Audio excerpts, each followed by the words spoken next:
Exercício 4, penúltimo exercício. A figura abaixo, que a gente está vendo aqui, essa reta aqui, representa os potenciais elétricos de acordo em pontos com um campo de força. De novo, a figura abaixo representa os potenciais elétricos em pontos de um campo de força gerado por uma carga elétrica pontiforme, que é igual a 2 microcoulomb, a qual se encontra em um ponto fixo no vácuo. Ponto no vácuo K, é 9 vezes 10 a nona metro quadrado por coulomb ao quadrado. A distância entre esses pontos é de 1 centímetro. Então, a gente vê aí, no ponto A, 9 vezes 10 elevado a quinta volts. No ponto C, 4,5 vezes 10 elevado a quinta volts. E no ponto E, 3 vezes 10 elevado a quinta volts. Com base na figura, ele dá 3 assertivas. E a gente tem que ver qual que é a verdadeira dessas 3, Primeiro, a carga Q ela se localiza a 2 centímetros à esquerda do ponto A. O potencial elétrico do ponto B é de 6 vezes 10 a quinta volts. Uma carga de prova positiva colocada no ponto B se movimenta espontaneamente para a direita. A gente vai ver, vamos fazer exercício para ver qual das 3 assertivas estão certas, se todas estão certas ou só alguma está certa. Para a assertiva 1, que ele fala, a carga Q se localiza a 2 centímetros à esquerda do ponto A. Então, vamos ver o que o enunciado dá para a gente. Ele diz que a carga é de 2 microcoulomb, o K é 9 vezes 10 a nona, metro quadrado por coulomb ao quadrado, e o potencial de A, que é o que é dado ali naquela reta, naquela figura, 9 vezes 10 a quinta volts. A distância entre Q e o ponto A é o que a gente quer descobrir. Ele diz que é 2 centímetros, a gente tem que ver se é verdade. Então, a equação que relaciona essas 4 variáveis é a equação do potencial elétrico. Está aqui, VA é igual a Q, K vezes Q dividido por R. Então, substituindo os valores que já foram dados, que a gente colocou ali no enunciado, a gente viu que o R é realmente 2 centímetros. Então, a primeira assertiva está correta. Portanto, o ponto A se encontra a 2 centímetros da carga Q. Contudo, não sabemos se Q está à direita ou à esquerda de A. Ele está a 2 centímetros, a gente não sabe se está à direita ou se está à esquerda. Então, vamos observar a figura e analisar os dados do enunciado. Observe que o potencial em C é menor do que o potencial em A, e que o potencial em E é menor do que o potencial em C e em A. Deixa eu voltar aqui a figura. Está vendo aqui? O de A é 9, o de C é 4,5 e o de E é 3. Então, a partir do ponto A, o potencial elétrico decai conforme se anda para a direita na reta. Além disso, sabe-se também que quanto mais distante estiver da carga, menor é a força exercida pelo campo elétrico dessa carga. E menor é o seu potencial. Por isso, a carga aqui está à esquerda do ponto A. Então, por isso, de fato, ele está à esquerda do ponto A a 2 centímetros. Tá? Falando de novo aqui.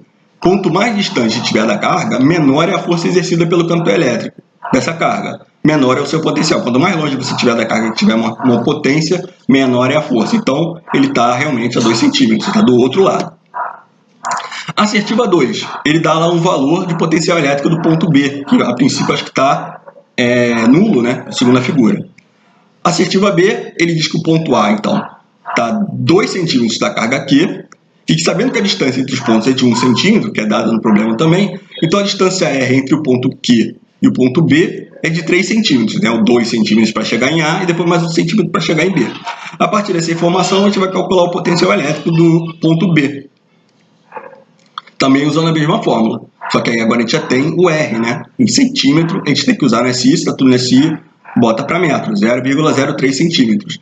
Fazendo a conta, de fato, dá 6 vezes 10 a quinta volts. Então, a B, a segunda assertiva, também está correta. A assertiva 3, a gente viu que Q é uma carga pontiforme positiva. Sabe-se que para as cargas pontiformes positivas, os campos elétricos exercem uma força de repulsão. Além disso, ficou esclarecido que o potencial elétrico dos pontos cai conforme se avança para a direita da reta na figura. Lembra? Foi diminuindo de 9 para 4,5, 9 para 6, que a gente viu ali que o B é 6, 4,5 é o C e o E é 3. Vai caindo. Ele vai caindo conforme se avança para a direita. Uma carga de prova Qzinho, positiva, vai ser repelida pela força do campo gerada pela carga positiva Q maiúsculo.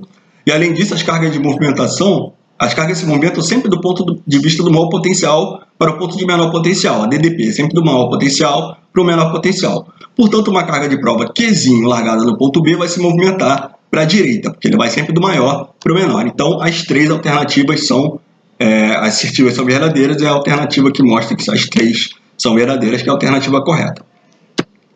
Para a gente terminar aqui, um setor de um estabelecimento comercial está protegido por um fusível que suporta uma intensidade máxima de corrente elétrica de 15 amperes.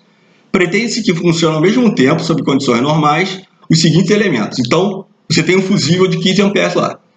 Ele quer que funcione 11 lâmpadas de 220, que é 100 watts cada uma, e um condicionador de ar de 220 volts com 440 watts. Sabendo que a tensão no ambiente é de 220, ele dá aqui algumas alternativas. Primeiro, com essa tensão não se consegue fazer com que todos os elementos funcionem, né? Com essa tensão, ele diz que a gente não consegue ligar tudo ao mesmo tempo, seja qualquer o valor da intensidade da corrente que o fusível suporte. Será que não? Vamos dar uma olhada aqui. Primeiro, a gente vai coletar as informações do sistema, né? Botando tudo no SA. O fusível, 15 amperes, 11 lâmpadas para 220 volts, né? A potência de uma lâmpada, né, é de 100 watts. Um ar-condicionado, a potência de 440, e a tensão é U igual a 220.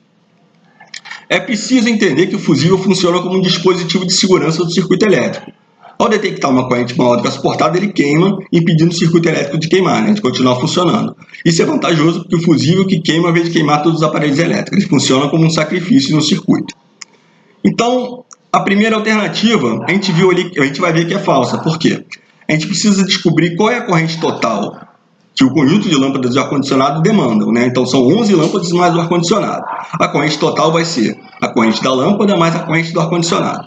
E, para sua vez, para a gente encontrar o valor da respectiva corrente, precisamos utilizar uma fórmula. Existe uma fórmula que correlaciona potência corrente DDP, que é aquela que a gente já tinha visto aqui logo no começo. P é igual a I vezes U. Se a gente isolar a corrente, vai ser I vai ser igual a P dividido por U. Nesse caso, o das lâmpadas vai ser, como são 11 lâmpadas, são 11 vezes 100, né? 11.100 dividido por 220, corrente da lâmpada 5 amperes. O do ar-condicionado, 4.400 dividido por 220, 20 amperes. Somando as duas, né? 20 mais 5, 25 amperes, né? Então, a gente viu aqui na primeira alternativa que com essa tensão não se consegue fazer com que funcionem todos os elementos. Então, é uma alternativa falsa. Seja qualquer o valor da intensidade da corrente. A alternativa B é falsa. Por quê? Verificou-se anteriormente que todos os aparelhos ligados juntos demandam uma corrente de 25 amperes. Contudo, o fusível só suporta no máximo 15 amperes. Portanto, ao ligarmos as lâmpadas e o ar-condicionado, ao mesmo tempo o fusível queimará. O que estava escrito lá na alternativa B? Se todos os elementos forem ligados ao mesmo tempo, o fusível não queimará. Falso, vai queimar sim. Alternativa C é verdadeira. Por quê? Qual é a alternativa C? A corrente relativa às lâmpadas não é suficiente para queimar o fusível. Verificou-se anteriormente que o conjunto de lâmpadas demanda uma corrente de 5 amperes, inferior à corrente máxima suportável pelo fusível, de 15 amperes. Então, se ligar só as lâmpadas, né, com 5 amperes, o fusível aguenta até 15, não vai queimar o circuito. Não vai queimar o fusível e o circuito vai funcionar normalmente. A alternativa D. A corrente que atravessa o condicionador de ar não é suficiente para queimar o fusível. Então, a gente falou sobre as lâmpadas. Vamos ver sobre o condicionador de ar. É falso também, porque ele precisa de 20 amperes, que é superior à corrente máxima que suporta o fusível, que é 15 amperes. Então, se você ligar só o ar-condicionado, o fusível vai queimar e o circuito vai parar. E a alternativa E. Aqui eu botei D, mas peraí. Alternativa E. A alternativa E é dito que é falsa porque verificou-se anteriormente que todos os aparelhos ligados juntos demandam uma corrente de 25 amperes, né? Os 5 das lâmpadas e os 20 do condicionador de ar, do ar-condicionado. Se o fusível de 15 for substituído por um de 24 amperes, que é o que ele diz no enunciado aqui, ó, para todos os elementos funcionarem, o fusível tem que ser trocado por outro suporte por um outro que suporte 24. A gente já viu que precisa de 25, né? Então ele também não vai aguentar, né? Os aparelhos vão queimar. Então a única alternativa correta aí é a letra C de casa, tá bom? Tem outros exercícios para fazer, tem exercício do livro, tem exercício do quiz. Vocês já podem ir fazendo para treinar essa primeira unidade. Bom, quanto à atividade avaliativa, a única que está liberada por enquanto é o mapa. O prazo final, opa, outro erro aqui, é até o dia 6 de julho desse ano, tá? O mapa. Então já vamos adiantando o mapa, e vocês sabem que o mapa vale bastante, tá certo? Um grande abraço para vocês e qualquer dúvida a gente vai entrar em contato. Pode entrar em contato comigo. Um grande abraço.